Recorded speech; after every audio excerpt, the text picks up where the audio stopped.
الحمد لله وحده والصلاة والسلام على من لا نبي بعده. يا أيها الذين آمنوا اتقوا الله حق تقاته ولا تموتن إلا وأنتم مسلمون. يا أيها الناس اتقوا ربكم الذي خلقكم من نفس واحدة وخلق منها زوجها وبث منهما رجالا كثيرا ونساء واتقوا الله الذي تساءلون به والأرحام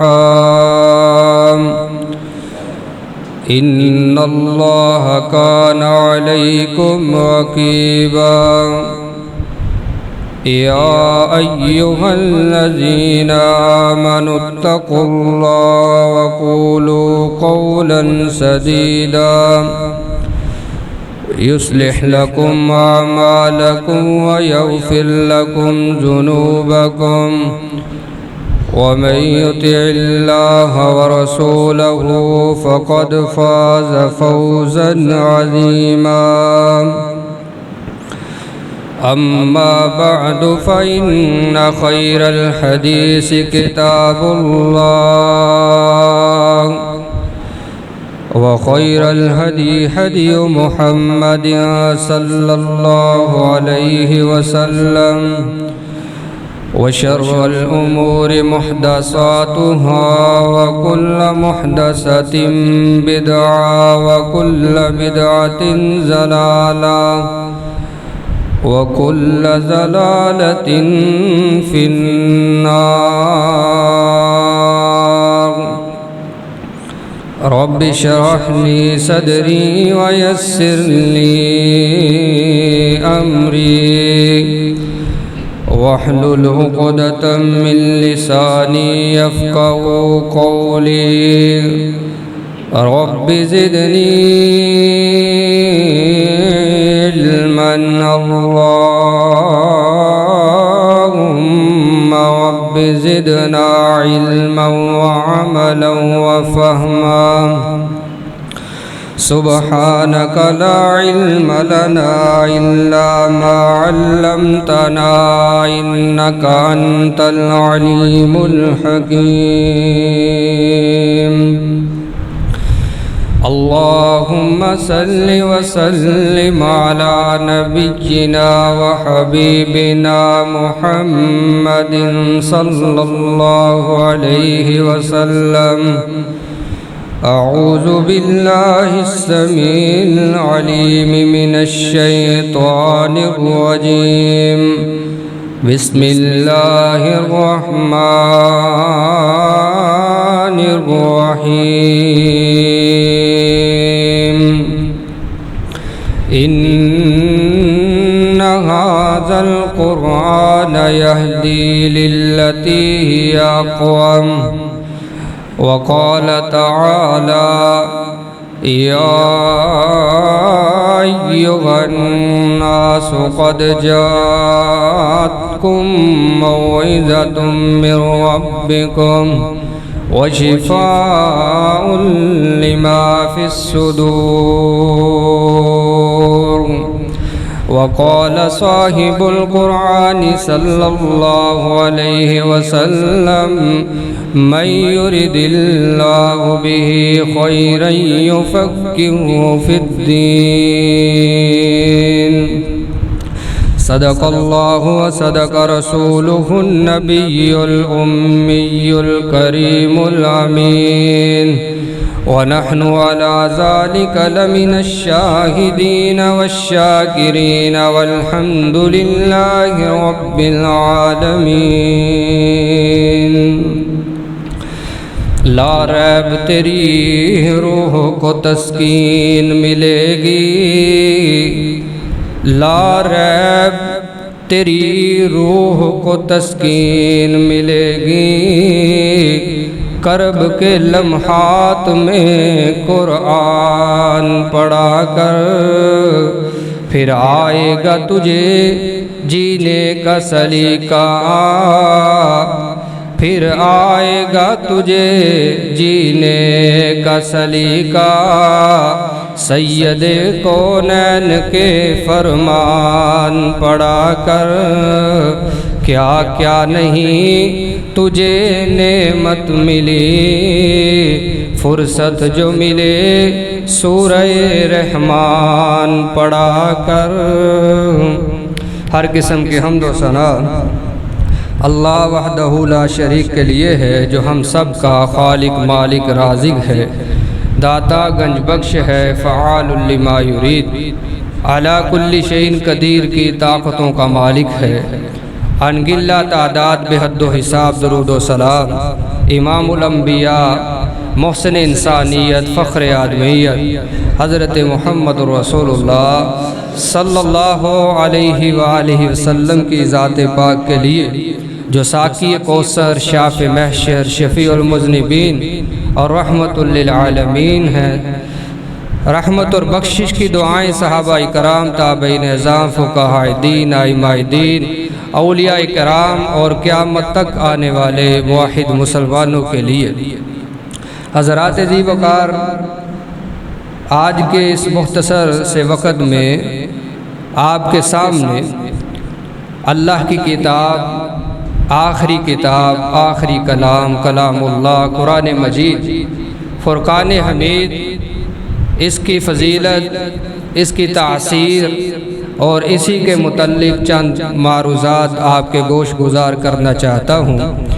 اللہ سے دعا ہے احکم الحاکمین مجھے شرح صدر کے ساتھ حق سچ بیان کرنے کی توفیق عطا فرمائے، اور پھر ہم سب کو سن سنا کر اس پر کما حق کو عمل پیرا ہونے کی توفیق عطا فرمائے۔ عزیز دوستو، بھائیو، بزرگو، اللہ کی الہامی کتابیں، صحیفے بہت سارے ہیں، جس کے اندر زبور ہے، تورات ہے، انجیل مشہور کتابیں ہیں، اور حضرت خلیل اللہ ابراہیم علیہ السلام کے اوپر نازل ہونے والے صحیفے، اور تقریباً ہر نبی کے اوپر ہی اللہ نے وحی فرمائی ہے، تو وہ ساری کتابیں اپنی جگہ پر ہے، لیکن جو اعزاز، جو اللہ نے مقام، مرتبہ، شان، رفعت اور بلندی اپنی آخری کتاب جو حضرت رسول اللہ صلی اللہ علیہ وسلم کے سینہ پاک پر نازل فرمائی ہے، اس کو جو مقام دیا ہے وہ پہلی کتابیں بھی نہیں پا سکی۔ اب وہ کتابیں ڈھونڈنے سے کہیں مل جائیں تو مل جائیں، ملیں گی بھی تو اپنی اصلی حالت میں وہ آپ کو نظر نہیں آئیں گی، لیکن کتاب اللہ ایسی کتاب ہے کہ جس کے اندر پہلے ہی صفحے پر مالک الملک نے فرما دیا کہ لا ریب فیہ، اس کے حق ہونے میں، سچ ہونے میں، کتاب اللہ ہونے میں، وحی الہی ہونے میں کوئی کسی قسم کا شک نہیں ہے، تردد نہیں ہے، بلا شبہ اللہ کی یہ کتاب ہے، اللہ رب العالمین نے اس کو نازل کیا ہے۔ ان علینا جمعہ و قرآن، اللہ فرماتے ہیں کہ اس کا جمع کرنا بھی ہمارے ذمے ہے۔ انا نحن نزلنا علیک الذکر، کہ ہم نے اس ذکر کو نازل کیا ہے، اور یہ ذکر ایسا ہے کہ اس کی حفاظت کا بھی ہم نے ذمہ لے لیا ہے۔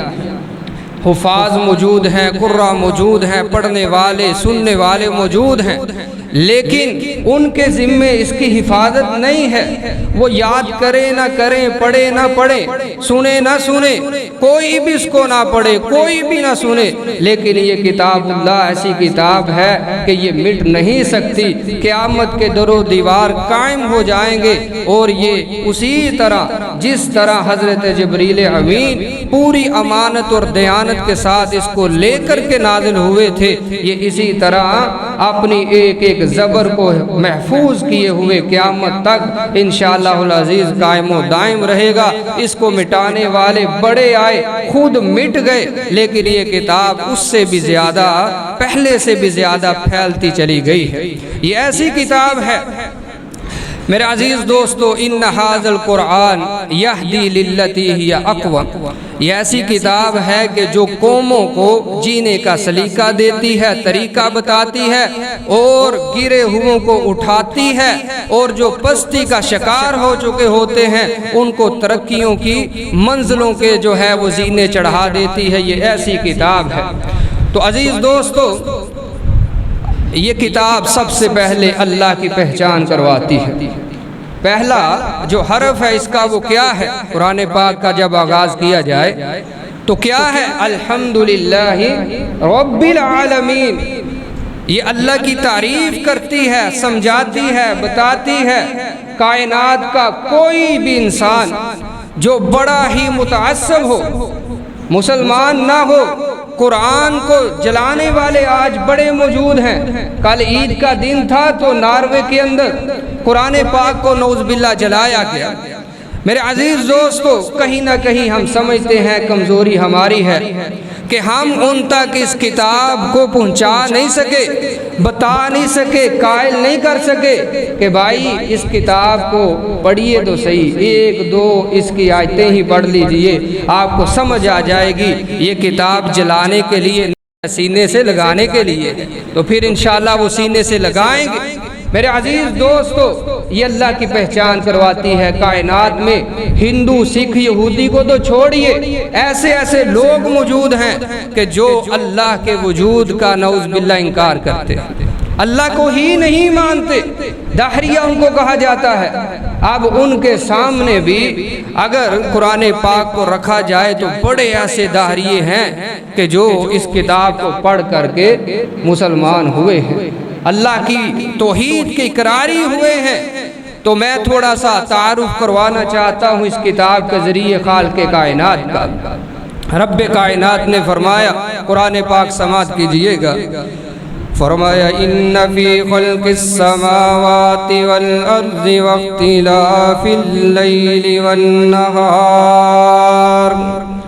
والفلك التي تجري في البحر بما ينفع الناس وما أنزل الله من السماء من ماء فيحيا به الأرض بعد موتها۔ رب کائنات نے فرمایا وَإِلَٰهُكُمْ إِلَٰهٌ وَاحِدٌ لا الہ الا هو الرحمن الرحیم۔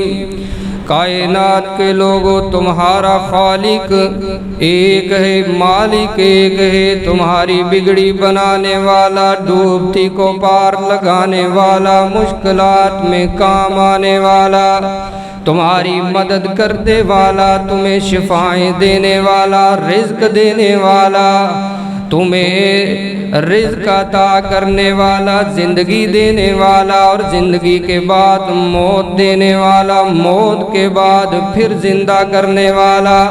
کتنے ہیں؟ کتنے ہیں بھائی؟ الہ واحد، ایک ہے۔ الہکم الہ واحد لا الہ الا هو الرحمن الرحیم۔ اس کی ذات، اس کی پہچان یہی ہے، بڑا رحم کرنے والا، اپنے بندوں کی مغفرت کرنے والا۔ چھوٹے چھوٹے بہانے بنا دیے کہ انسانیت کو معاف کس طرح کرنا ہے، اتنا غفور الرحیم ہے۔ اس کی پہچان کیا ہے؟ فرمایا ان فی خلق السماوات والارض، کائنات کے اندر، اس دھرتی کے سینے کے اوپر، اس کے نیچے آسمانوں کی بلندیوں پر، آسمان زمین کے خلا کے اندر جتنی بھی چیزیں ہیں کس نے بنائی ہیں؟ اللہ نے بنائی۔ ان فی خلق السماوات والارض واختلاف اللیل والنہار، الہ العالمین نے فرمایا یہ دن اور رات کا نظام یہ کون چلانے والا ہے؟ اللہ ہی چلانے والا ہے۔ کسی کے پاس اتنی پاور نہیں، کسی کے پاس اتنی طاقت نہیں ہے کہ وہ رات کو لے آئے اپنی مرضی سے، اللہ کی مرضی کے بغیر رات کو لے آئے، دن کو لے جائے یا دن لے آئے۔ میں نے آج یہ کام کرنا ہے تو میں دن کو روک لیتا ہوں، دن جا رہا ہے، ایسا ہو سکتا؟ کبھی نہیں ہو سکتا۔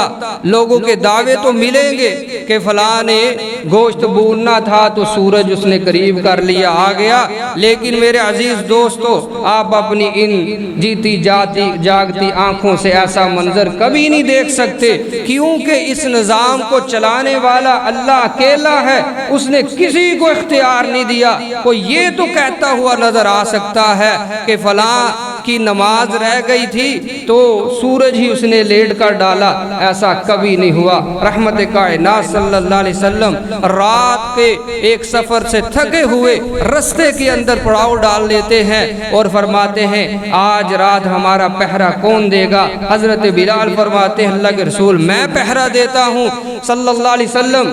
لیکن ہوا کیا، حضرت بلال بھی تھوڑی دیر کے بعد آرام کرنے لگے، پلان کے ساتھ ٹیک لگائی، سو گئے۔ صبح کی کرنوں نے آ کر کے جگایا حضرت رسول اللہ صلی اللہ علیہ وسلم کو۔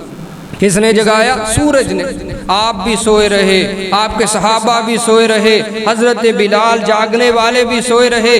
بعد میں جب جاگ آئی تو آپ فرماتے ہیں این البلال، وہ بلال کدھر ہے؟ بلال کو ڈھونڈا، حضرت جی یہ سوئے ہوئے پڑے ہیں۔ اللہ اکبر فرمایا، آپ نے اپنے پاؤں سے جگایا بلال کو، بلال تو نے تو ہمیں جگانا تھا، خود بھی سو گئے۔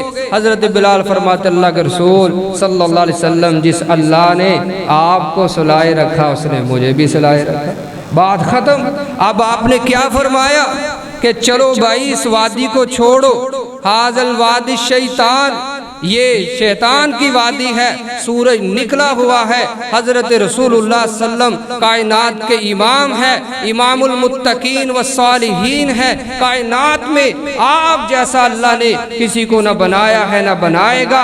میرے عزیز دوستو، آپ کی رفعت، آپ کا مقام، آپ کی شان، اللہ اکبر۔ کسی نے کہا تھا بعد از خدا تو ہی قصہ مختصر، بات ختم کرتے ہیں، لیکن آپ کے لیے بھی سورج ہٹا نہیں۔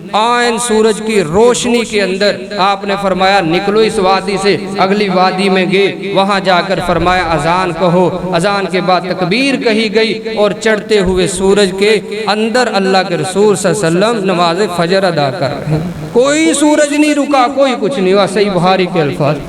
تو اس لیے میرے عزیز دوستو، کائنات کا نظام چلانے والا اکیلا اللہ ہے، اس نے کسی کو کوئی اپنا ساتھی اور شریک اور ساجی نہیں بنایا۔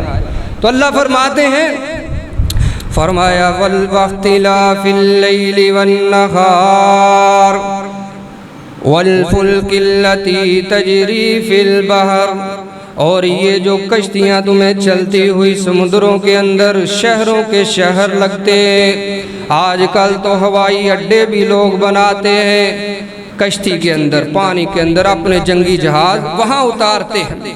اور ٹائٹینک مشہور ہوئی ہے آج کل، وہ ایک آپ دوست جو اس کا ملبہ دیکھنے گئی تو وہ بھی ڈوب گئی نا۔ اللہ اکبر۔ وہ ٹائٹینک والے نے کہا تھا 3 سے 4 ہزار لوگ اس کشتی کے اندر سوار تھے، کوئی تھوڑے لوگ ہیں، 3-4 ہزار۔ ایک کشتی سمندر کے پیڑ کے اوپر چل رہی ہے، بنائی ہے اس نے، اور دعویٰ ظالم کر بیٹھا تھا کہ اس کو کوئی ڈبو نہیں سکتا، پہلے ہی سفر میں ڈوب گئی۔ اللہ اکبر۔ کیونکہ یہ انسانی ذہنوں سے نہیں چلتی۔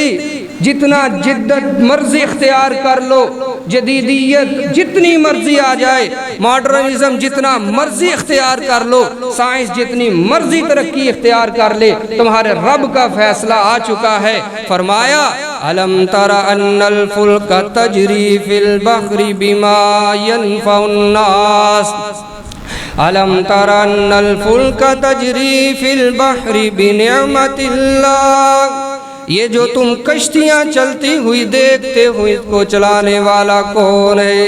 یہ اللہ کی رحمت سے چلتی ہیں، کسی اور چیز کے سہارے نہیں چلا کرتی۔ یہ جہاز اڑتے پھرتے ہیں، اللہ کی رحمت اور اس کی نعمت سے چلتے ہیں۔ جب وہ اپنی رحمت کا ہاتھ کھینچ لیتا ہے تو پھر اسی لمحے نیچے آ گرتے ہیں۔ تو اللہ فرماتے ہیں فرمایا واختلاف اللیل والنہار والفلک التي تجری فی البحر بما ينفع الناس، یہ لوگوں کے فائدے کے لیے الہ العالمین نے بنایا ہے یہ نظام کائنات، یہ کشتیوں کا چلنا پھرنا۔ فرمایا وما انزل اللہ من السماء من ماء فاحیا به الارض بعد موتها، اللہ آسمان سے برسات کرتے ہیں، بارش نازل ہوتی ہے تو پھر یہ تمہاری سبزیاں فصلیں انگوریاں اگتی ہیں، اگر وہ بارشوں کو روک لے تو پھر انسان تڑپتا ہوا نظر آتا ہے، اتنا جدت کا دور ہونے کے باوجود بھی کچھ نہیں اگا پاتا۔ جی دعا کریں بارش کسی طرح آ جائے۔ تو یہ بھی اللہ نے انسان کے لیے بنایا ہے۔ فَأَحْيَا بِهِ الْأَرْضَ بَعْدَ مَوْتِهَا، زمین مردہ ہو چکی ہوتی ہے، بنجر بیابان ہو چکی ہوتی ہے، تو اللہ آسمان سے فوارے چلا دیتے ہیں تو پھر یہ زمین بھی اپنی انگوریاں باہر نکال دیتی ہے۔ یہ چند ماہ پہلے کی بات ہے، مکہ کے پہاڑ لوگوں نے دیکھے ہیں ماشاءاللہ، اللہ سب کو بار بار لے جائے۔ آپ دیکھتے ہیں سوکھے سڑے پہاڑ، لیکن چند بارشیں، یہ چند ماہ پہلے کی بات ہے، لوگوں نے جس طرح آپ لوگ مری وغیرہ ہریالی دیکھنے چلے جاتے ہیں، اسی طرح وہاں کا ارادہ کر لیا، لوگ سیر سپاٹے کے لیے مکہ آنا شروع ہو گئے کہ اتنی ہریالی، چند بارشیں پڑی تھی۔ تو وہ زمین جو مردہ ہو چکی ہوتی ہے، اللہ اس کو بھی زندہ کرنے پر قادر ہے کہ نہیں ہے؟ اللہ یہ دکھانا چاہتے ہیں او لوگو، تم سمجھتے ہو کہ مرنے کے بعد کافر مشرک کہتے تھے کس نے اٹھانا، کون اٹھانے پر قادر ہے؟ حالانکہ اللہ نے تو بڑی دلیلیں پیش کی تھی کہ بھائی جب کچھ نہیں تھا تمہارا، تب ہم نے تمہیں وجود بخش دیا، اتنا بڑا انسان بنا دیا، تو جب پھر مار دوں گا تب تو پھر دوسری دفعہ کام کرنا آسان ہے۔ لیکن وہ مشرک مانتے نہیں تھے، وہ کہتے تھے ہمارے باپ دادوں میں تو کوئی زندہ نہیں آج تک ہوا، تو پھر کون کرے گا؟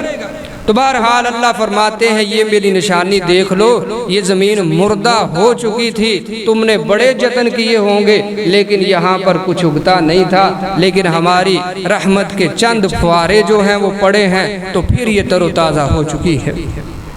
تو پھر اللہ فرماتے ہیں وَبَثَّ فِيهَا مِن كُلِّ دَابَّةٍ، اللہ نے پھر یہاں پر ہر کچھ پیدا کیا زمین و آسمان کو، اور اس کے اندر جو چوپائے ہیں جانور ہیں وہ بھی تمہارے لیے۔ اور پھر فرمایا وَتَصْرِيفِ الرِّيَاحِ وَالسَّحَابِ الْمُسَخَّرِ بَيْنَ السَّمَاءِ وَالْأَرْضِ، اللہ فرماتے ہیں ہم نے ہواؤں کو جو ہے وہ تمہارے لیے مسخر کر دیا، کبھی تو یہ باد صبا بن کر کے تمہیں راحت پہنچاتی ہے، بڑی ٹھنڈی ٹھنڈی چلنے لگ جاتی ہیں اور پھر تم بھول جاتے ہو اپنے ایسیوں کو، اور کبھی یہ اندھیری بن جاتی ہے تو پھر تمہیں یہ ستانے لگتی ہے۔ والسحاب المسخر بین السماء والارض، الہ العالمین نے فرمایا ہم نے بادلوں کو بھی تمہارے لیے مسخر کر دیا ہے، تمہارے لیے فائدے کی چیز بنا دیا ہے۔ کبھی بادل آ جاتے ہیں، کافی دھوپ گرمی شدید، انسانی بساط اور اوقات سے باہر ہو جاتی ہے، تو پھر چند بادل آ کر کے سورج کے سامنے سایہ فگن ہو جاتے ہیں اور انسان کو راحت مل جاتی ہے۔ اللہ فرماتے ہیں وَالْأَرْضِ لَآيَاتٍ لِقَوْمٍ يَعْقِلُونَ، یہ نشانیاں ہیں اللہ کو سمجھنے کے لیے، اور یہ کون سمجھاتا ہے؟ قرآن ہمیں بتاتا ہے اللہ کی نشانیاں اگر کوئی سمجھنا چاہتا ہے، لیکن یہ نشانیاں ہر کسی کو پھر بھی سمجھ نہیں آئیں گی۔ لَآيَاتٍ لِقَوْمٍ يَعْقِلُونَ، صرف عقل والوں، جس کو اللہ نے شعور دیا ہے، سلیم الفطرت انسان ہے، اس کے سامنے یہ نشانیاں اللہ کو سمجھنے کے لیے کافی ہے۔ اور ایک اور میں مثال دیتا جاتا ہوں، قرآن پاک نے اس کو بیان کیا ہے، کیونکہ کسی وقت کوئی وقت آیا کہ حضرت امام ابو حنیفہ رحمہ اللہ سے ایک واقعہ منقول ہے، حضرت الامام رحمہ اللہ کے سامنے ایک ایسا ہی بندہ آ گیا کہ جو اللہ کی نعوذ باللہ وجود کا، ذات کا انکار کرنے والا تھا، اور سمجھتا تھا کیونکہ ایک یہ بھی نظریہ گڑا گیا ہے بگ بینگ تھیوری کا کہ کائنات کیسے وجود میں آئی تھی۔ کہنے والوں نے کہا بم پھٹے دھماکے ہو گئے، بم تو نہیں لیکن دھماکے ہو گئے تو یہ چیزیں ساری کی ساری وجود میں آ گئی۔ حالانکہ آپ کو پتا ہے جہاں پر بم پھٹتا ہے یا دھماکہ ہوتا ہے وہاں پر چیزیں جو ہیں ترتیب کے ساتھ جڑ جاتی ہیں یا جڑی ہوئی بھی بکھر جاتی ہیں، وہ بھی بکھر جاتی ہیں۔ یہ بھی ایک نظریہ پیش کیا گیا، لیکن حضرت امام ابو حنیفہ رحمہ اللہ کہتے ہیں اس بندے کو کہ یار میں نے دیکھا ہے کہ ایک بہت بڑا بحری جہاز ایک ساحل سے چلا ہے، خود ہی سامان بھی لوڈ ہو گیا، سارا کچھ ہوا، اور دوسرے ساحل پہ جا کے لنگر انداز ہو گیا۔ وہ بندہ سر پکڑ کے بیٹھ گیا، حضرت جی اتنے معزز آدمی آپ اور بات کیسی کر رہے ہیں؟ ایسا کبھی ہو سکتا ہے کہ خود ہی سامان لوڈ ہو جائے، خود ہی اگلے جا کر کے ساحل پہ لنگر انداز ہو جائے؟ تو کہنے لگے حضرت صاحب امام ابو حنیفہ، او بھائی جب اتنا سا کام نہیں خود بخود ہو سکتا تو اتنی بڑی کائنات خود بخود کیسے وجود پا سکتی ہے؟ سمجھایا، سمجھانے کے انداز۔ اللہ فرماتے ہیں، فرمایا وَإِنَّ لَكُمْ فِي الْأَنْعَامِ لَعِبْرَةً نُسْقِيكُم مِّمَّا فِي بُطُونِهِ مِن بَيْنِ فَرْثٍ وَدَمٍ لَبَنًا خَالِصًا سَائِغًا لِلشَّارِبِينَ۔ الہ العالمین نے فرمایا آؤ نا میں تمہیں ایک اور نشانی اپنی ذات کو سمجھنے کے لیے بتائے دیتا ہوں۔ دودھ پیتے ہو سارے، ماشاءاللہ سارے دودھ پیتے ہیں۔ فرمایا وَإِنَّ لَكُمْ فِي الْأَنْعَامِ لَعِبْرَةً، ان چوپاؤں میں، ان گائیں بھینسوں بکریوں میں بھی ہماری نشانی موجود ہے۔ سمجھنے والا کوئی ہو تو سامنے آئے۔ کرنا کیا ہے کہ جب دودھ کا گلاس تم نے پینا ہے تو منہ کے قریب لا کر کے نہ پینا، چھوڑ دینا، اور پھر سمجھنا کہ یہ دودھ، یہ سفید، یہ پیاری سی چیز، یہ راحت بخش چیز کہاں سے آئی ہے؟ کبھی سمجھنا کہاں سے آئی ہے؟ جانور کے پیٹ سے آئی ہے۔ وہ جانور کھاتا کیا ہے؟ چارہ کھاتا ہے، فضلہ بن جاتا ہے، اور کچھ خون بن گیا، کوئی اس کا فضلہ بن گیا، اور کچھ جو ہے وہ دودھ بن گیا۔ کون سی مشین ایسی لگی ہوئی ہے اس کے اندر؟ کس نے لگائی ہے؟ کس نے وہ فٹ کر دی ہے کہ یہ تمہیں راحت بخش دودھ پیارا سا صاف ستھرا مل جاتا ہے، خالص مل جاتا ہے؟ آج کل خالص نہیں ملتا تو ہمارا کیا قصور ہے؟ اللہ کا بھی کوئی قصور نہیں ہے، وہ ہم انسانوں کا ہی قصور ہے کہ ہمیں خالص نہیں ملتا، کیونکہ خالص کوئی رہنے نہیں دیتا میرے عزیز دوستو۔ لیکن وہ پیڑ سے خالص آتا ہے، ایک بوند کبھی خون کی شامل نہیں ہوتے دیتا، کبھی پیشاب کی شامل نہیں ہونے دیتا۔ یہ کون سی ذات ہے؟ اللہ کی ذات ہے۔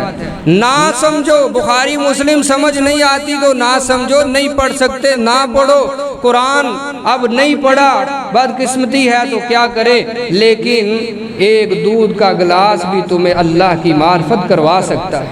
سمجھنے کے لیے تیار ہو تو آؤ پھر سمجھو۔ میرے عزیز دوستو، قرآن مجید یہ سارا کچھ ہمیں سمجھا دیتا ہے۔ اللہ اکبر، رب کی توحید سمجھاتا ہے، رب کی پہچان کرواتا ہے۔ حضرت محمد رسول اللہ صلی اللہ علیہ وسلم کی پہچان ہمیں قرآن کرواتا ہے، اور کتنی ہماری دینی شاعر ہیں جن کو کتاب اللہ ہمیں بتاتی اور سمجھاتی ہوئی نظر آتی ہے۔ اب آئیے قرآن پاک کی طرف، اس کی فضیلت، اس کا مقام، اس کا مرتبہ۔ اور یہ قرآن اللہ فرماتے ہیں کہ ہم نے اس کو شفا بنا کر کے تمہارے لیے نازل کیا ہے۔ ہر روحانی طور پر بھی شفا ہے، جسمانی طور پر بھی شفا ہی شفا ہے۔ یہ قرآن جو ہے یہ بڑی بابرکت کتاب ہے۔ قرآن ہوگا تو راحت ہوگی، قرآن نہیں ہوگا تو پھر ہماری طرح ہم لوگ جو ہیں وہ پریشان ہی رہیں گے۔ اللہ فرماتے ہیں کہ یہ اخلاقی بیماریوں کو بھی ختم کرتا ہے، روحانی بیماریوں کا بھی علاج ہے، جسمانی بیماریوں کا علاج قرآن ہے، اور کوئی دل کا مریض ہے یا کوئی دماغ کا مریض ہے، کوئی کسی قسم کی بیماری ہو، قرآن سے انسان علاج کرنا چاہے تو کر سکتا ہے۔ اللہ کا قرآن ہے، فرمایا یا ایھا الناس قد جاءتکم موعظۃ من ربکم وشفاء لما فی الصدور۔ الہ العالمین نے فرمایا کائنات کے لوگوں سن لو، صرف مسلمانوں کو مخاطب نہیں کیا، یا ایھا الذین آمنو نہیں کہا بلکہ یا ایھا الناس کہا۔ اس کے اندر مسلمان بھی شامل، یہودی، عیسائی، سکھ اور ہندو سارے شامل ہیں کہ جو بھی فائدہ اٹھانا چاہتا ہے یا جو لا علاج قرار دے دیا گیا ہے وہ بھی آئے، اس کے لیے ہم نے شفا نازل کر دیے۔ میرے عزیز دوستو، یا ایھا الناس قد جاءتکم موعظہ، اللہ فرماتے ہیں کہ ہم نے تمہارے لیے نصیحت نازل کر دی ہے، تمہارے لیے اصلاح کی ہدایات نازل فرمائی ہیں۔ قد جاءتکم موعظۃ من ربکم وشفاء لما فی الصدور۔ رب کائنات نے فرمایا تمہارے دلوں کے لیے اس کے اندر شفا ہے۔ کس کے لیے شفا ہے؟ دلوں کے لیے۔ دل کی بیماری کہتے ہیں بائی پاس، بہت بڑا آپریشن ہوتا ہے، اس سے پہلے بھی لوگ کہتے ہیں فلاں فلاں کام کر لو، جو حکماء ہیں وہ کہتے ہیں کہ یہ کام کر لو پھر بائی پاس کروانا، ایک دفعہ ضرور آزما لو۔ میرے عزیز دوستو، ایک دفعہ یہ بھی نسخہ ضرور آزماؤ، یہ اس کا نسخہ ہے کہ جو بیماریوں کو لانے والا بھی ہے اور لے جانے والا بھی ہے، شفا یاب کرنے والا ہے، یہ اس کی طرف سے ہے۔ آپ حکیموں کے کلینک پر جائیں، ڈاکٹروں کے کلینک پر جائیں گے، وہاں پر یہ لکھا ہوا نظر آئے گا هو الشافی وَإِذَا مَرِضْتُ فَهُوَ يَشْفِينِ، کہ جب بیمار میں ہوتا ہوں تو شفا کون دیتا ہے؟ اللہ دیتا ہے۔ آپ کسی بڑے سے بڑے بھی حکیم اور ڈاکٹر جو انٹرنیشنل لیول کا ہو، بڑے بڑے اس نے کامیاب قسم کے بیماریوں کے علاج کیے ہو، وہ بھی کبھی نہیں کہے گا کہ آؤ میرے پاس، میں 100% تمہیں اس بیماری کا علاج کر کے دکھاتا ہوں۔ کوئی کہے گا؟ نہیں کہتا۔ وہ کہتے ہیں دعا ہم دیں گے، شفا من جانب اللہ، یہ لکھا ہوا ہوتا ہے، لیکن وہی اللہ فرماتے ہیں کہ یا ایھا الناس قد جاءتکم موعظۃ من ربکم وشفاء لما فی الصدور، کہ تمہارے دل کی جتنی بیماریاں ہیں اس کی شفا اس قرآن کے اندر ہے۔ اور دوسرے مقام پر فرمایا وَنُنَزِّلُ مِنَ الْقُرْآنِ مَا هُوَ شِفَاءٌ وَرَحْمَةٌ لِّلْمُؤْمِنِينَ۔ الہ العالمین نے فرمایا کائنات کے لوگوں پریشان نہیں ہونا، ہم نے وہ کتاب نازل کی ہے کہ جو شفا ہی شفا ہے۔ آئیے حضرت ابو سعید خدری رضی اللہ تعالیٰ عنہ فرماتے ہیں ہم ایک سفر میں تھے، صحابہ کرام اور بھی ساتھی میرے ساتھ تھے، وہاں پر گزرتے گزرتے ہم ایک علاقے گاؤں سے گزرے، ہمارے پاس زیادہ راہ ختم ہو چکا تھا، راشن ختم ہو گیا، ہمیں بھوک نے ستایا، ہم نے اس گاؤں کے لوگوں سے کھانا مانگا، مہمان نوازی کا کہا، لیکن انہوں نے کیا کہا جی؟ ہم نہیں کرتے۔ انہوں نے تو ہماری مہمان نوازی نہ کی، کھانا ہمیں نہیں دیا، لیکن چند لمحے گزرے، ایک بندہ دوڑتا ہوا ہمارے پیچھے آیا اسی بستی کا، کہنے لگا حضرت جی آپ کے ہاں کوئی دم کرنے والا ہے، کچھ پڑھنے والا ہے کہ نہیں ہے؟ اگر ہے، کیونکہ آپ کی شکلیں صورتیں بڑی پیاری ہیں، مولوی لگتے ہو، پتہ چل ہی جاتا ہے نا اس کے پاس ہو سکتا ہے علاج ہو۔ حضرت کہتے ہیں کہ ہم نے کھانا مانگا تھا، آپ نے کھانا نہیں دیا، اب بات یہ ہے کہ ہم علاج کریں گے، دم کریں گے، لیکن اس کا معاوضہ بھی لیں گے، دم کا معاوضہ بھی لیں گے۔ اگر آپ بھی ہماری مہمان نوازی کر دیتے تو ہم آپ کو آج دم بھی فری کر دیتے۔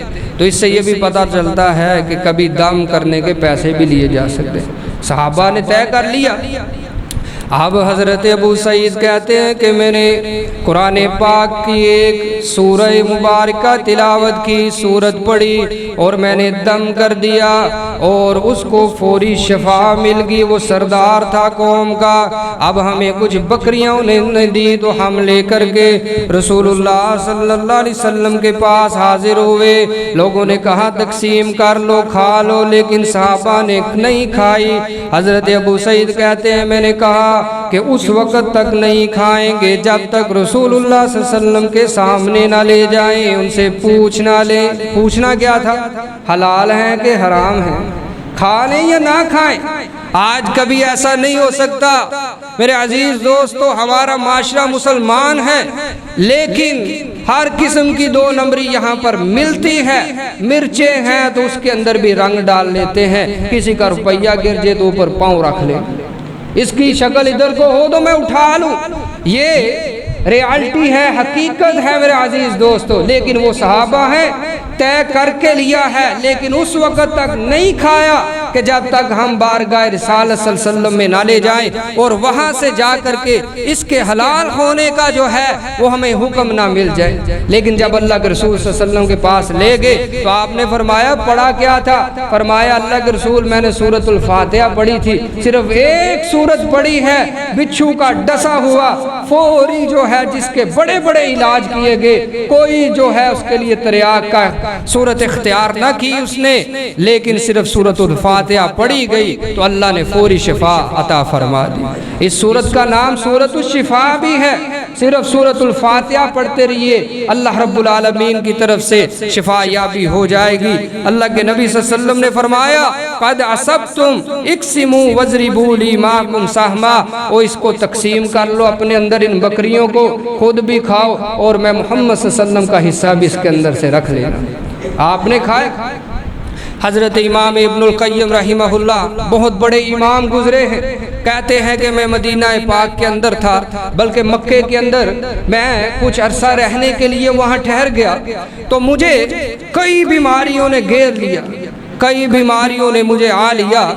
تو اب جس بھی حکیم کے پاس جاتا وہ کہتا تھا کہ حضرت جی آپ چند دن کے مہمان ہیں، جا کر کے کوئی عبادت کیجیے، اللہ اللہ کیجیے، آخری وقت میں اللہ یاد آ جاتا ہے۔ انہوں نے بھی کہا کہ چلو بھائی آپ جا کر کے کوئی عبادت اب کر لیجیے، اب دن تھوڑے ہی ہیں آپ کے۔ حضرت امام ابن القیم کہتے ہیں میں نے بھی کہا چلو پھر کیوں نہ ہم دل لگا لیتے ہیں۔ کس کے ساتھ دل لگا لیتے ہیں؟ کتاب اللہ کے ساتھ، اللہ کے قرآن کے ساتھ دل لگا لیتے ہیں۔ صبح بھی شام بھی ہر وقت قرآن کھولا، پڑھتے رہے اور خاص طور پر کہتے ہیں میں سورۃ الفاتحہ پڑھ لیا کرتا، جب تکلیف بڑھتی میں دم کر لیا کرتا۔ اور اب میں چند دنوں کے بعد پھر انہی حکماء کے پاس گیا تو میں نے ان کو اپنی نبض چیک کروائی تو انہوں نے کہا کہ آپ تو محسوس ہوتے ہیں کہ کب سے کبھی بیمار ہی نہیں پڑے۔ میرے عزیز دوستو صرف ایک سورۃ الفاتحہ کی اللہ رب العالمین نے یہ شان رکھی ہے کہ اس سے بھی بڑی بڑی بیماریوں کا علاج ہو جاتا ہے۔ تو آج کل ہم لوگ جو ہیں وہ بڑے ہی بدقسمت واقعہ ہوئے ہیں کہ گھر کے اندر قرآن تو پڑھا ہے، قرآن پاک کو ہم نے الماریوں کی زینت بنا دیا ہے، لیکن اس کو پڑھنے کے لیے کوئی تیار نہیں رکھا، اس کو قرآن کو شفا کو گھر کے اندر رکھا ہوا ہے، دعائی جو ہے وہ رکھی پڑی ہے گھر کے اندر، لیکن صرف پکڑ کر کے لینی ہے، پڑھنا ہے، اس کے لیے ہم تیار نہیں ہیں۔ لیکن ہزاروں کی فیس جو ہے وہ ڈاکٹروں کے ہاں بھرنے کو تیار ہیں، اگر وہاں سے بھی علاج نہ ملے تو پھر دم جاڑوں والوں کے پاس چلے جاتے ہیں، جہاں پر نہ تو ہمارا پیسہ نہ مال محفوظ رہتا ہے، نہ ہماری عزت محفوظ رہتی ہے، اور پھر جان تک چلی جاتی ہے۔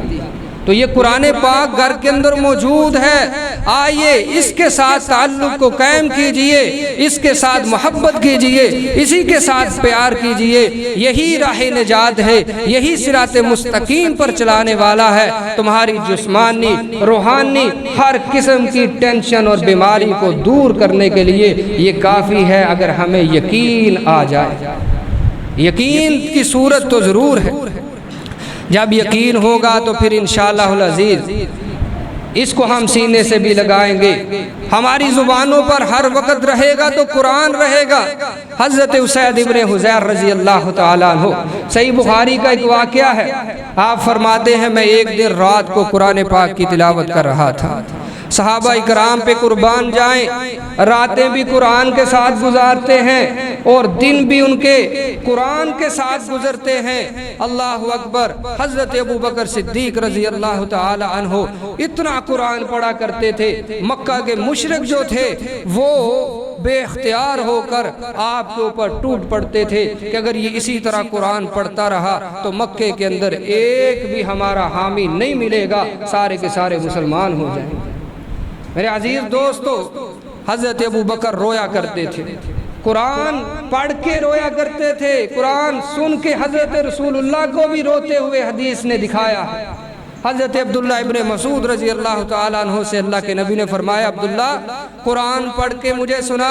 عبداللہ کہتے ہیں اللہ کے رسول قرآن تو آپ کے اوپر نازل ہوا ہے، میں کیسے پڑھ کے سناؤں؟ آپ سے پیاری آواز کسی کی نہیں ہے، آپ سے پیارا لہجہ کسی کا نہیں ہے، آپ سے پیارا پڑھنے والا کون ہو سکتا ہے؟ ڈائریکٹ جبریل امین آپ کے سینہ پاک پہ قرآن لے کر کے آتے ہیں، آپ سے زیادہ اچھا پڑھنے والا کون ہو سکتا ہے؟ فرمایا کہ اللہ اکبر، اے ابن مسعود قرآن پڑھ کے بھی سرور آتا ہے، سن کے بھی بڑا سکون ملتا ہے، آج تو ہی پڑھ۔ حضرت عبداللہ ابن مسعود نے پڑھنا شروع کر دیا۔ وقت آیا چلتے چلتے، آپ فرماتے ہیں عبداللہ رک جا بس کر دے، اتنا کافی ہے۔ حضرت عبداللہ فرماتے ہیں میں نے نظریں اٹھا کر کے چہرہ پاک رسول صلی اللہ علیہ وسلم کی طرف دیکھا تو آپ کی آنکھوں سے آنسوؤں کی بارش برس رہی تھی۔ رسول اللہ قرآن پڑھ کر سن کر رونے والے حضرت ابوبکر صدیق رضی اللہ تعالیٰ عنہ رات کو آباد کیے ہوئے ہوتے تھے، رات کے جو ہے اندھیرے کو قرآن کی روشنی سے مٹایا کرتے تھے، اور لوگ جو ہے وہ ڈرا کرتے تھے صرف اسی ایک وجہ سے کہ قرآن رات کو پڑھتے تھے۔ لوگ جو ہیں ارد گرد جمع ہو جاتے، مشرکین کفار نے اللہ اکبر یہ حکمت عملی اختیار کی کہ اس بوڑھے کو، اس بندے کو مکے سے نکال دو وگرنہ ایک بھی مشرک اور کافر نہیں بچے گا۔ قرآن پاک کے اندر اتنی طاقت ہے، قوت ہے کہ وہ لوگوں کو اپنی طرف کھینچنے والا ہے، کھینچ لاتا ہے۔ میرے عزیز دوستو، حضرت اسید ابن حضیر رضی اللہ تعالیٰ عنہ اگر گھروں کے اندر بے سکونی ہے تو یہی قرآن ہی ایک نسخہ ہے کہ جو سکینت کو اختیار کروا سکتا ہے، سکون آ سکتا ہے۔ اسید ابن حضیر کہتے ہیں میں نے رات کے اندھیرے کے اندر قرآن پڑھنا شروع کیا، میں قرآن پاک پڑھ رہا تھا تو کیا ہوا، میں نے دیکھا کہ میرے ساتھ بندھا ہوا گھوڑا جو ہے وہ گھوڑا بدکنے لگا، حرکت میں آ گیا، اور ساتھ ہی میرا بیٹا یحییٰ سویا ہوا تھا۔ مجھے خیال گزرا، خوف ہوا کہ کہیں میرے بیٹے کو یہ کچل نہ دے۔ میں نے فوری قرآن پاک کو بند کیا، پڑھنا تلاوت جو ہے وہ بند کر دی، گھوڑا پرسکون ہو گیا۔ میں نے جب پرسکون ہوتے گھوڑے کو دیکھا تو پھر میں نے تلاوت شروع کر دی، میں نے پھر تلاوت شروع کر دی۔ یہ رات کے اندھیرے کی بات کر رہا ہوں عزیز دوستو۔ آج تو ہمارے صبح کے سویرے بھی قرآن سے دور ہیں، رات کے اندھیرے بھی دور ہیں، ساری دنیا محو استراحت ہے، سوئی ہوئی ہے، کسی کو کچھ پتہ نہیں ہے۔ یا تو پھر فیس بک اور واٹس ایپ اور انٹرنیٹ جو ہے وہ ہماری خلوتوں کا ساتھی ہے، ہماری جلوتوں کا ساتھی ہم نے بنا لیا ہے۔ لیکن صحابہ کرام کو دیکھیے کہ قرآن سے پیار کرنے والے، ہر وقت قرآن پڑھنے والے حضرت عثمان ابن عفان رضی اللہ تعالیٰ عنہ کو دیکھیے، آخری وقت ہے شہادت کا تو کیا کھلا ہوا ہے؟ قرآن کھلا ہوا ہے، قرآن پڑھ رہے ہیں۔ کل قیامت کا دن ہوگا، کسی شہید کے لیے گواہی دینے والی گولی بندوق ہوگی، کسی کے لیے تلوار ہوگی، عثمان تیری عظمت پہ قربان جاؤں، تیرے لیے گواہی دینے والا، تیری شہادت کے لیے گواہی دینے والا آئے گا تو رب کا قرآن آئے گا، اللہ کا قرآن گواہی دے گا۔ کیونکہ جس حالت میں کسی کو موت آئے گی، رحمت کائنات صلی اللہ علیہ وسلم نے فرمایا وہ اسی حالت میں ہی کل قیامت کو اٹھایا جائے گا۔ تو کیوں نہ دعا کیا کیجئے کہ اللہ جب موت آئے تو قرآن پڑھتے ہوئے آئے۔ وہ آپ کے سامنے چند سال پہلے کی بات ہے، حضرت مولانا قاری عبد المتین اصغر صاحب رحمہ اللہ قرآن پڑھ رہے تھے، صحابہ کی مدح سرائی کر رہے تھے، شان بیان کر رہے تھے، اور کس کی زبانی؟ قرآن کی زبانی۔ آج صحابہ کے دشمن تمہیں نظر آئیں گے، تاریخی روایات کو پڑھتے ہوئے صحابہ سے بغض نکالتے ہیں، لیکن جو صحابہ کے محبت کرنے والے ہیں وہ قرآن پڑھ پڑھ کر کے صحابہ کی شان بیان کرتے ہوئے نظر آتے ہیں۔ انہی میں سے ایک جان ساران صحابہ حضرت مولانا قاری عبد المتین اصغر رحمہ اللہ رحمت واسعہ تھے۔ سٹیج کے اوپر جلوہ افروز ہے، قرآن پڑھ رہے ہیں، صحابہ کی شان بیان کر رہے ہیں، کیونکہ شان میں اترا ہے قرآن صحابہ کی، تو پڑھ رہے تھے۔ انہی لمحات کے اندر اللہ کو پیارے ہو، تو کل قیامت کا دن ہوگا تو کیسے اٹھائے جائیں گے؟ اللہ اکبر۔ جہاں سے قرآن پڑھ رہے تھے وہیں سے جاری ہو جائے گا قرآن۔ ایک آدمی حالت احرام میں اللہ کے نبی صلی اللہ علیہ وسلم کے سامنے ہی اللہ کو پیارا ہو گیا، فرمایا اس کو نہ دو، خوشبو نہ لگانا، کل قیامت کا دن ہوگا اسی طرح لبیک لبیک اللہم لبیک کہتے ہوئے اٹھایا جائے گا۔ تو یہ موت کتنی ہی عظیم ہے۔ آج لوگ مرتے ہیں، گانے سنتے ہوئے مر جاتے ہیں، لڑائی جھگڑے کرتے ہوئے مر جاتے ہیں، اور گالی گلوچ کرتے ہوئے نظر آتے ہیں، اور انہی حالات میں مر جاتے ہیں۔ لیکن کیا کہنے ان کی شان، ان کا مقام، کہ جو اللہ کی عبادت اور خاص طور پر قرآن پڑھتے ہوئے دنیا سے رخصت ہو جاتے ہیں۔ میرے عزیز دوستو، آج ہم بڑا روتے ہیں، بڑا فتنہ ہے، فساد ہے، روتے ہیں جی، ہمارے حالات ٹھیک نہیں ہیں، معیشت ٹھیک نہیں ہے، معاشرہ ٹھیک نہیں ہے، بچے کہنا نہیں مانتے اس لیے رونا ہے، ہمارے پاس کھانے کو کچھ نہیں اس لیے رونا ہے۔ لیکن آؤ میں ملاقات کرواتا ہوں صحابہ کرام سے، وہ بھی رویا کرتے تھے، ان کے رونے کی گواہی اللہ کا قرآن دیتا ہے۔ فرمایا وَإِذَا سَمِعُوا مَا أُنزِلَ إِلَى الرَّسُولِ وَإِذَا مَا أُنزِلَ إِلَى الرَّسُولِ تَرَىٰ أَعْيُنَهُمْ تَفِيضُ مِنَ الدَّمْعِ مِمَّا عَرَفُوا مِنَ الْحَقِّ يَقُولُونَ رَبَّنَا آمَنَّا فَاكْتُبْنَا مَعَ الشَّاهِدِينَ۔ الہ العالمین نے قرآن نازل فرمایا، کتنا پیارا منظر لگتا ہوگا عرش والے رحمان کو کہ قرآن ہی بنا کر کے نازل فرما دیا۔ فرمایا میرے محبوب صلی اللہ علیہ وسلم جب آپ کے اوپر قرآن نازل ہوتا ہے، آپ ان صحابہ کو سناتے ہیں تو ان کی آنکھوں سے آنسوؤں کی برسات لگ جاتی ہے۔ کیسے برسات لگتی ہے؟ قرآن سن کر، قوالیاں سن کر کے نہیں، گانے سن کر کے نہیں، اللہ اکبر، عاشقی مشوقی کی شاعری سن کر کے نہیں، اور غمگین باتیں کوئی اور سن کر کے نہیں، بلکہ رب کا قرآن پڑھتے ہیں، سنتے ہیں تو آنکھوں سے برسات جاری ہو جاتی ہے۔ صحابہ رویا کرتے تھے، ساری کائنات رونے والی ہے، پریشانی آتی ہے تو انسان روتا ہے، لیکن جب سرور دو عالم صلی اللہ علیہ وسلم کو پریشانی آتی تو آپ لمبا قیام کیا کرتے، اس کے اندر لمبی تلاوت فرمایا کرتے تھے، رب کو راضی کر لیا کرتے تھے، پریشانیوں کا خاتمہ ہو جاتا تھا۔ آئیے نا، میری قوم آج پریشان ہے، بیمار قوم ہے میری، آؤ نا میری قوم کے لوگوں، ہمارے لیے اللہ نے نسخہ کیمیا اتار دیا ہے۔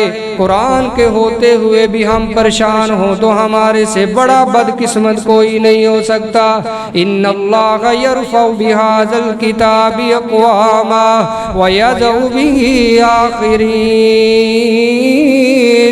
رب کائنات کے محبوب صلی اللہ علیہ وسلم نے فرمایا یہی کتاب اللہ ہے، یہی قرآن مجید فرقان حمید ہے کہ جو پستی میں گری ہوئی قوموں کو اٹھا کر کے سریا تک ترقی عطا کر دیتی ہے۔ کون جانتا حضرت صدیق اکبر کو اگر قرآن نہ آتا؟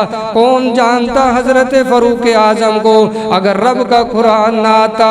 فاروق تو مسلمان ہی تب ہوئے تھے، قرآن سنا تھا نا، طٰہٰ کی آیتیں سنی ہے، بہن بھائی پڑھ رہے تھے نا، طٰہٰ ما انزلنا علیک القرآن لتشقی، یہ آیتیں سنی تو کہتے ہیں فاروق اعظم وہ کیا پڑھ رہے تھے تم؟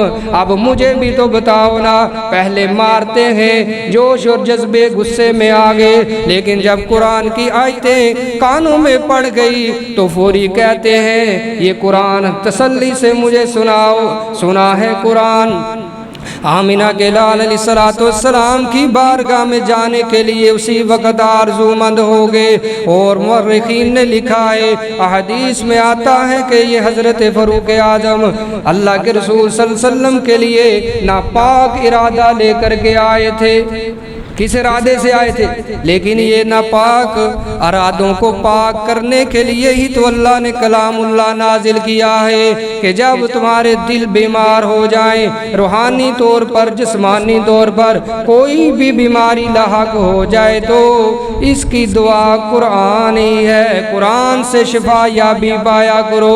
حضرت اسید ابن حضیر رضی اللہ تعالیٰ عنہ کی بات کر رہا تھا، کہتے ہیں کہ میں نے دیکھا گھوڑا بدک رہا ہے، میں نے کلام اللہ کی تلاوت بند کر دی، جب میں نے بند کی تو گھوڑا بھی آرام محسوس کرنے لگا، پھر میں نے تلاوت تو جاری کر دیا، پھر گھوڑا بدکنے لگا، اب میں نے پھر تلاوت کو بند کر دیا، آسمان کی طرف میں نے نظریں اٹھائی، مجھے روشنی جو ہے وہ نظر آئی کہ آسمان کی بلندیوں کو چھونے جا رہی ہے، جو ابھی چند لمحے پہلے میری چھت کے اوپر تھی، میرے صحن کے اوپر سایہ فغن تھی، اب وہ اٹھ گئی ہے۔ اب میں انتظار کرنے لگا کب نماز فجر ہو، یہ میں معاملہ اپنے آقا کے سامنے جا کر کے بیان کر دوں۔ قربان جاؤں صحابہ پہ، جب وقت فجر ہوتا ہے نا، ساری رات کے ہم جاگے ہوئے سونے کے لیے اپنے اپنے بستروں پر لیٹ جاتے ہیں، لیکن صحابہ کرام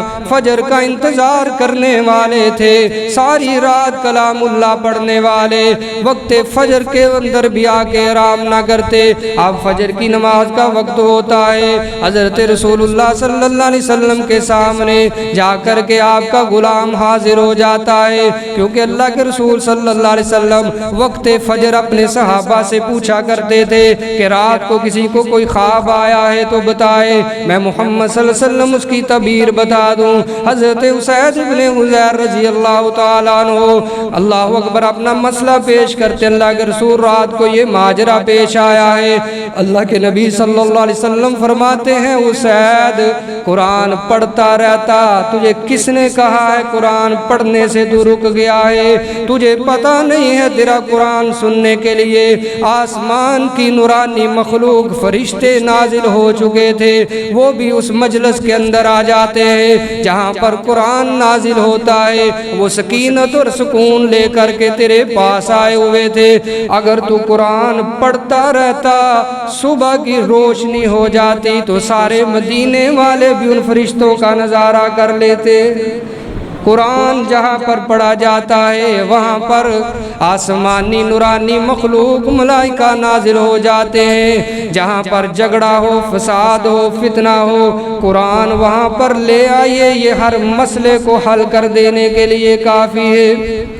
میرے عزیز دوستو، آئیے قرآن کے ساتھ پیار کیجئے، دل لگائیے، انشاءاللہ العزیز دنیا آپ کے اوپر جو ہے وہ رشک کرے گی، ویسے بھی دو آدمیوں کے اوپر رشک کرنا چاہیے۔ لا حسد الا فی اثنتین، آمینہ کے لال علیہ السلام نے فرمایا کہ دو بندوں کے اوپر انسان حسد کر سکتا ہے، ویسے تو ہم حسد کر جاتے ہیں اور معاملات کے اوپر، لیکن آپ نے فرمایا کہ جو قرآن کا قاری ہو، اچھا قرآن پڑھنے والا ہو، اس کے ساتھ رشک کیجئے، اس کے اوپر رشک اور حسد کر سکتے ہیں۔ حسد کیا ہے کہ اس کے پاس جتنی پیاری آواز ہے، جتنا اچھا یہ پڑھتا ہے قرآن، اللہ کرے کہ اللہ مجھے بھی ایسا پڑھنے کی اللہ توفیق عطا فرما دے، یہ حسد جو ہے انسان کر سکتا ہے۔ اللہ اکبر۔ تو آئیے، اللہ کے نبی صلی اللہ علیہ وسلم نے فرمایا کہ خیرکم من تعلم القرآن وعلمہ، کائنات میں بڑے بڑے اعلیٰ تمہیں نظر آئیں گے، لیکن وہ اعلیٰ نہیں ہے، اعلیٰ وہی ہے جس کو رب کا قرآن اعلیٰ کہے یا رحمت کائنات صلی اللہ علیہ وسلم کا فرمان اعلیٰ کہے۔ تو آپ نے کس کو اعلیٰ فرمایا؟ اور ایک جگہ پر افضل کا لفظ فرمایا اور ایک پہ خیر کا، کہ سب سے بہترین آدمی کائنات میں وہی ہے کہ جو قرآن کی تلاوت کرنے والا، قرآن کو سیکھنے والا، قرآن کو سکھانے والا ہے۔ اللہ سے دعا ہے احکم الحاکمین ہمیں ہماری نسلوں کو قرآن سے محبت کرنے والا بنا دے، قرآن ہمارے دلوں کے اندر رچ جائے، بس جائے، خون کی طرح ہمارے اندر دوڑنے لگ جائے جب تک ہم زندہ ہیں حالت اسلام پر، اللہ جب موت آئے حالت ایمان پر۔ آخری وقت اللہ ہم سب کو کلمہ توحید پڑھنے کی توفیق عطا فرمائے۔ وأقول قولي هذا واستغفر الله لي ولكم ولسائر المسلمين والمسلمين۔